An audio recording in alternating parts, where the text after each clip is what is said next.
कोल्हापूरच्या राजकारणाचं सत्ता केंद्र, पश्चिम महाराष्ट्राच्या अर्थकारणाची वाहिनी म्हणजे गोकुळ दूध संघ. पण गेल्या काही दिवसात याच गोकुळच्या गोट्यातून स्वाभिमानीचं दूध नाही तर आरोपाचे उकळते कारंजे बाहेर पडत आहेत. कधी जमिनीच्या वादावरून ठिणगी पडती, कधी जाहिरातींच्या बेसुमार खर्चावरून संचालकांना घेरलं गेले, तर कधी टँकरच्या ठेक्यांवरून पहिल्या फळीतील नेते एकमेकांशी भिडतायत. पण आता गोकुळमधील ही नेत्यांची शाब्दिक लढाई थेट रस्त्यावर आली आहे. आरोप प्रत्यारोपांची ही धार आता थेट नोकर भरती आणि कोट्यावधीच्या वसुलीपर्यंत जाऊन पोचली. यावेळी निशाणावर कोण आहे आणि संपूर्ण वादाच्या केंद्रस्थानी कोणती बँक आली आहे, पाहूया विस्तारानं. गोकुळ दूध संघाच्या राजकारणाने आत्तापर्यंतची सर्वात गलिच्छ वळणं घ्यायला सुरुवात केली. यावेळी थेट मंत्री हसन मुश्रीफ विरुद्ध महाडिक गट असा हाय व्होल्टेज सामना कोल्हापुरात रंगलाय. जुने नवे वाद उकरून प्रत्येक नेत्याला खिंडीत पकडण्यासाठीचा खेळ खेळला जातोय. आणि या डावात सर्वात मोठं अस्त्र ठरलंय युथ बँक आणि नोकर भरती. संस्था प्रतिनिधींनी आता थेट गोकुळच्या प्रशासक मंडळाला एक धक्कादायक निवेदन दिले. या निवेदनाने कोल्हापूरच्या राजकीय वर्तुळात प्रचंड खळबळ उडाली. आरोप काय आहेत समजून घेऊया. साल 2016 ते 21 या 5 वर्षांच्या काळात गोकुळवर महाडिक गट आणि दिवंगत आमदार PN पाटील गटाची सत्ता होती. आरोप असा आहे की या 5 वर्षात तब्बल 1138 अधिकारी आणि कर्मचाऱ्यांची भरती करण्यात आली. या भरतीमध्ये कोट्यावधी रुपयांचा प्रचंड आर्थिक गैरव्यवहार झाला आहे. थेट आरोप संस्था प्रतिनिधींनी केलाय. चर्चा तर अशी आहे की त्यावेळी अधिकारी पदासाठी 30 लाख रुपये आणि कर्मचारी पदासाठी 20 लाख रुपये सरळ रेट ठरले होते. आता सर्वात खळबळजनक बाब म्हणजे हे पैसे कोल्हापूरच्या युथ बँकेच्या शाखेत भरले की मगच त्या संबंधित उमेदवाराच्या हातात गोकुळच्या नोकरीचं ऑर्डर लेटर म्हणून नेमणूक पत्र पडायचं. हे खरं आहे का? हे पैसे नक्की कोणाच्या खिशात गेले याचा खुलासा करण्याची मागणी आता देखील केली जात आहे.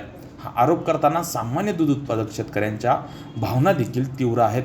या प्रतिनिधींनी निवेदनात म्हटलंय की आम्ही शेतकरी रात्रीचा दिवस करून जनावराचं शेणमूत काढून त्यांना पोसतो, जनावराचं दूध काढून संघाला घालतो आणि संघ मोठा करतो. पण याच संघाच्या जेवावर जर नोकर भरतीसाठी एवढे पैसे खाल्ले जात असतील तर उत्पादक म्हणून याचा जाब विचारण्याचा अधिकार आम्हाला आहे. आत्तापर्यंत ही माहिती संचालक मंडळाकडून दडपली जात होती असाही आरोप आहे. पण गोकुळवर शासकीय प्रशासक असल्याने उत्पादकांनी थेट प्रशासक मंडळाचे सदस्य प्रदीप मालगावे यांच्याकडे यावर तातडीनं कारवाई करण्याची मागणी केली. यावर मालगावे यांनी देखील प्रशासक मंडळ आल्यापासून रोज एक निवेदन आहे आणि आम्ही यावर गांभीर्याने विचार करू असं देखील म्हटलंय. पण या संपूर्ण प्रकरणात एक मोठा ट्विस्ट आहे आणि राजकीय पेच देखील आहे, ज्याची चर्चा आता कोल्हापूरच्या गल्लीबोळात रंगली आहे. साल 2021 महाडिक गटाची सत्ता संपुष्टात आणून मंत्री हसन मुश्रीफ, आमदार सतेज पाटील गटाने गोकुळवर सत्ता आणली. विशेष म्हणजे सत्तेत मागील संचालक मंडळातील काही चेहरेही सामील होते. मग खरा प्रश्न हा उपस्थित होतो की जर मुश्रीफ आणि सतेज पाटील गटाला या कथित नोकर भरती घोटाळ्याची माहिती हवीच होती तर गेल्या 5 वर्षापासून गोकुळवर त्यांचीच सत्ता एक हाती आहे. मग ही माहिती तेव्हाच का काढली गेली नाही? सत्ता असताना जे सहज शक्य होतं ते बाजूला ठेवून आता प्रशासक आल्यावरच ही माहिती मागवण्याचं नेमकं कारण काय? त्यामुळे आता प्रश्न उभा राहिलाय की हा खरोखरच करोडोंचा घोटाळा आहे की आगामी निवडणुका डोळ्यासमोर ठेवून सुरू असलेली राजकीय चिखलफेक.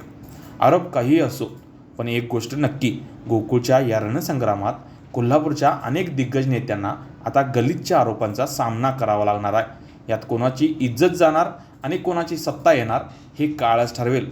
पण या राजकीय चिखलफेकीत गोकुळ या ब्रँडची होणारी बदनामी मात्र कोल्हापूरकरांना अस्वस्थ करणारी आहे. एक दूध उत्पादक म्हणून, एक नागरिक म्हणून तुम्ही या सगळ्या घटनाक्रमाकडे कसं बघताय? आम्हाला कमेंट करत नक्की सांगा. अशाच नवनवीन अपडेट्ससाठी डिजिटल कोल्हापूर चॅनेलला सबस्क्राईब करायला विसरू नका.